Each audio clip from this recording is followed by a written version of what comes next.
Сәлем достар, менің YouTube арнама қош келдіңіздер. Бүгін сіздермен сүзбелі булочкалардың рецептімен бөлісетін боламын.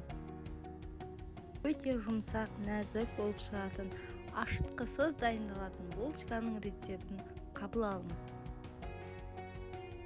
Таза әрі құрғақ ыдысымызға сүзбемізді салып, үстінен жүгері крахмалын салып, оның үстінен қант салып, жақсы бір келкі маса етіп араластырып аламыз.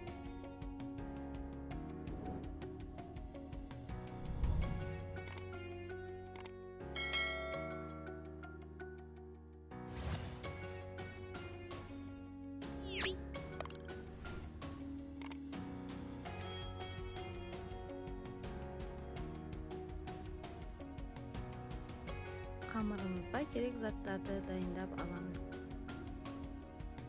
Таза әрі құрғақ ыдысымызға сүзбе, қант салып араластырып, оның үстінен сұйық майымызды, сүтімізді құйып, жақсылап араластыратын боламыз.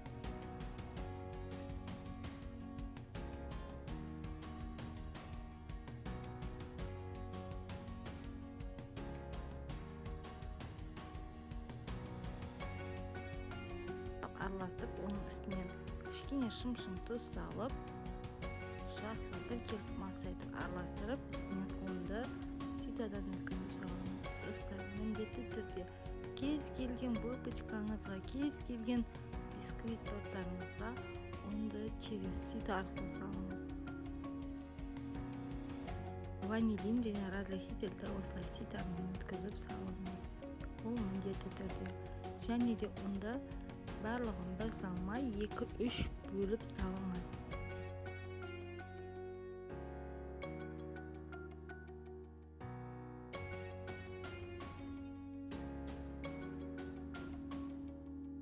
Жақсылап араластырып, қамырымызды жұмсақ етіп илеп алатын боламыз.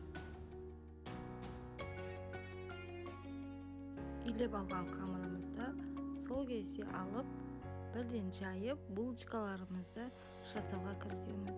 Ешқандай 2 сағат, 3 сағаттап тынып, немесе көтерілуін күтіп, холодильникке салудың ешқандай қажеті жоқ. Осылай 4 бұрышты формаға салып, жайып алып, шеттерін түзулеп қырқып шығамыз. Видеода көріп тұрғандай жасаңыздар. Шетіндегі артық қамырларды қайтып біріктіріп, жайып, олардан да булочка жасаңыздар.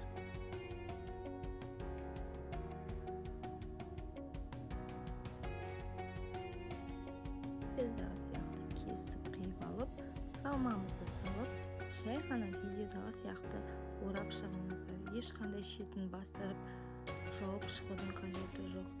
Ішіндегі начинкасы ешқандай ағып, күйіп кетпейді.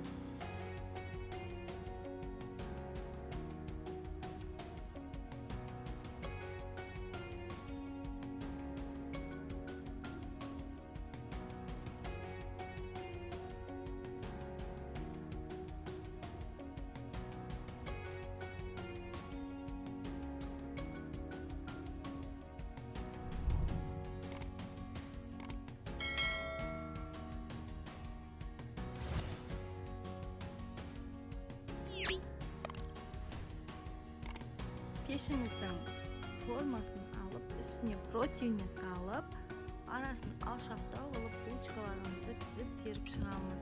Бетіне ешқандай жұмыртқа, ешқандай зат жағып себудің қажеті жоқ. Алдын ала 180 градуста қызып тұрған пешімізге 25 минут шамасында пісіріп алатын боламыз. Пісіп шыққан булочкаларымыздың бетіне қалуларыңыз шаққан тұнтағын сеуіп шыққандар болады.